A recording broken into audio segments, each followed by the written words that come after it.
welcome to Podfic Galore. I'm your horrible online reader, Goldskythe. I read out loud fanfictions for you busy bees, free of charge and no strings attached. Today I will be continuing the Silmarillion fic by Aeolian Sands from Archive of Our Own, called The Rescue Party, Chapter 2. I hope you can at least try to enjoy my voice, and I will try my best for you with the equipment available to me. On with the show! The Rescue Party, Chapter 2. The Greatest Ill Imaginable. To Tyrion! To strong horses, axes, and an old experiment of mine that will prove useful, Feanor declared in his commanding voice, pointing in the direction of the Kalakiria. Finarfin groaned. Brother, I was not expecting your company this morning. I only have one horse. Surely you have not been gone so long from this world to forget that Tyrion is not exactly on the coast. It's an hour's ride and a much longer walk. Feanor frowned, and Fingolfin nudged him. You also cannot speak like that, his brother reminded him. You and I need to keep a low profile, remember? All right. Feanor had no choice but to concede the point.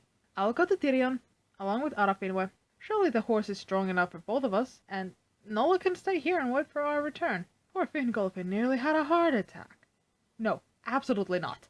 Last time I agreed to stay on some Valar-forsaken beach, waiting for you. You started burning things. I will not be making that mistake again. Well, Ara has to come, or else he will complain from here to Arda Remade about not handing over his kingly duties.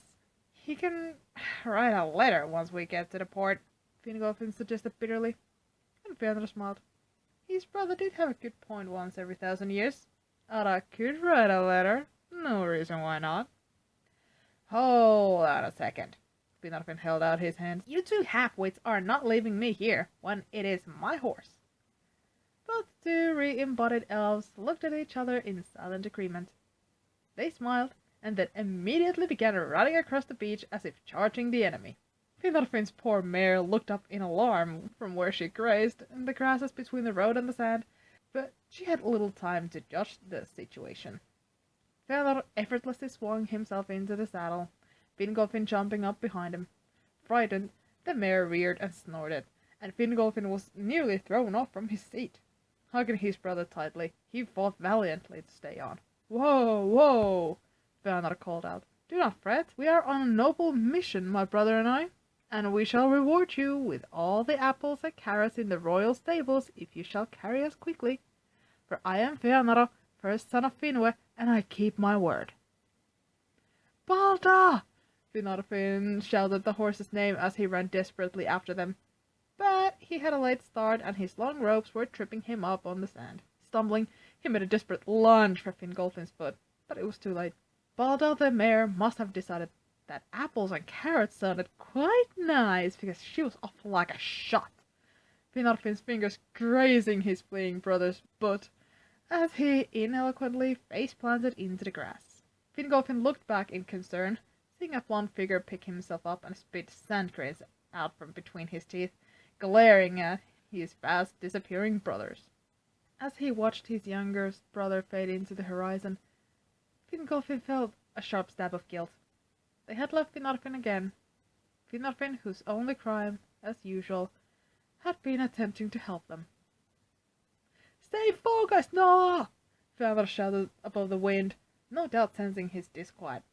We should have... Ah! He spat. Feanor's hair was whipping him in the face. Oh, he was everywhere. Feanor! He shouted, guilt bleeding into rage as he was once again lashed across the face. He couldn't see anything at all, and it was getting into his mouth. Fingolfin felt liquid anger begin to pour into his veins. Oh, why couldn't Finarfin have included braids in his concealments? He thought to himself as he spat and sputtered and fought to keep his balance. Manwë, this was unacceptable. By Allah's beard, where was his sword? But Fingolfin had no sword, so he gritted his teeth and tore part of his now blue tunic. Holding the fabric in his mouth, he valiantly reached up to grab as much of the offending strands as possible. What do you think you're doing? Feanor shouted on feeling his touch, shaking his head. Your hair is in my face, Fingolfin protested through gritted teeth as he finally succeeded in grabbing a good amount of it and tying it off with the fabric. There! Hey, Nada! What now? I am not convinced it was the right thing to do to leave our brother on the beach. We'll be back soon enough. I just need a few supplies. Trust me, Valinor yelled above the wind. I have no intention of staying in Valinor. Fingolfin tried not to remember all the previous times his brother had said, trust me. Miruion of Tirion was a simple merchant, who was on the home stretch of his weekly trip, bringing wine barrels from the fertile sunlight vineyards just west of Alqualonde back to Tirion, where he would bottle and sell them. He preferred traveling by starlight when the road was quiet and the air cool. As he made the westward turn from the coastal road onto the great pass, he saw someone on foot.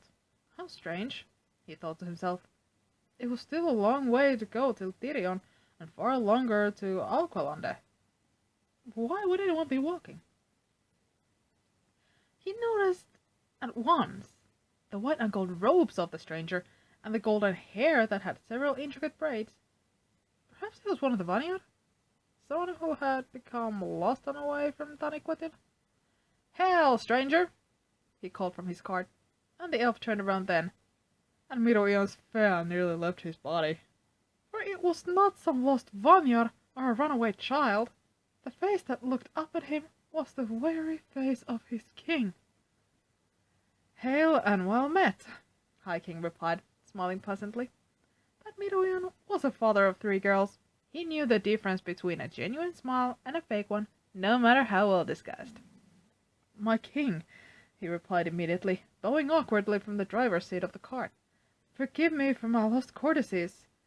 It is hardly my place to question your comings and goings, but it looks as if you are in need of a horse and a cart. Has some ill befallen you on the road? The king laughed then, and there was a strange sparkle in his ocean blue eyes. Oh, friend, the greatest ill imaginable, but I need not trouble you. Trouble me, my lord, surely not. It is of no consequence. Please, here is room enough for both of us. My daughters will love to hear a tale of how I brought the king back home safely.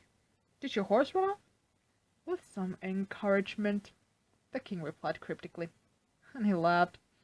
It sounded for all the world like some petty thief stole High King Arafinwe's own horse. He wondered what child would be fool enough to attempt such a stunt in the blessed lands. Were not the Valar watching? The Valar were staring daggers at Nama within the Ring of Doom. The scene played out before them within a vision cloud maintained by Irma. Nama swallowed again as he watched Fingolfin and Fëanor skip off the waves like bouncing snowballs. On one hand, even the Lord of the Dead found the way Fëanor excellently cartwheeled to be quite amusing.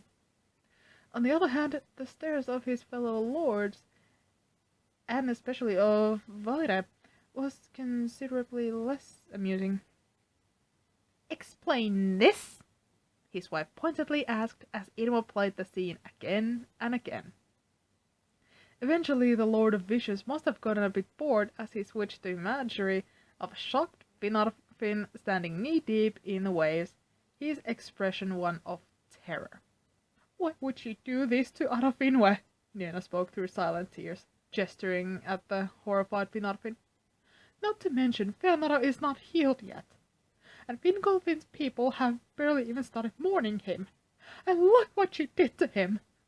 She motioned to the new image where Fingolfin's body hung paused in the air in mid-backflip.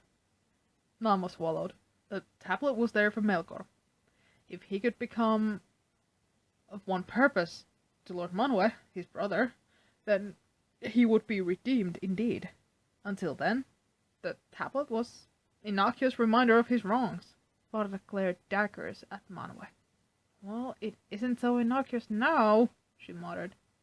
What are we to do? Moaned Yavanna. Should we send Tulkas after them? I would rather go after Melkor. Tulkas spoke, something he rarely did in such councils. Our champion has a point, Manwë conceded. We can't, in good conscience, hunt these 2 elf lords down, and refrain from doing the same to Melkor. So, shall we do nothing then? No. We will do as we were asked to do by Eero. We shall watch over Ea. But it is not our prerogative to interfere in every event. Let the Noldor lords try to fix their mistakes. They won't ever overcome their doom, but perhaps their hearts will soften a bit by the effort, Manwa answered. Nienna only cried silver tears. Fëanor smiled despite himself as they raced through the Kalakiria. It felt so good to be alive. Brother? Fingolfin asked, interrupting his pleasant thoughts again. What now? Well, we are riding Arafinwa's horse, and the guards utterly saw him leave on it. Oh, Fëanor replied. He had forgotten about the guards. When he had last set foot in Tirion, there'd be no need. Damn it all! He should have realized that after the darkening, Finarfin would have placed at least a few defenders at the great gates. We cannot stop, he yelled back at Fingolfin. Perhaps it's best we approach on foot? Nay, brother.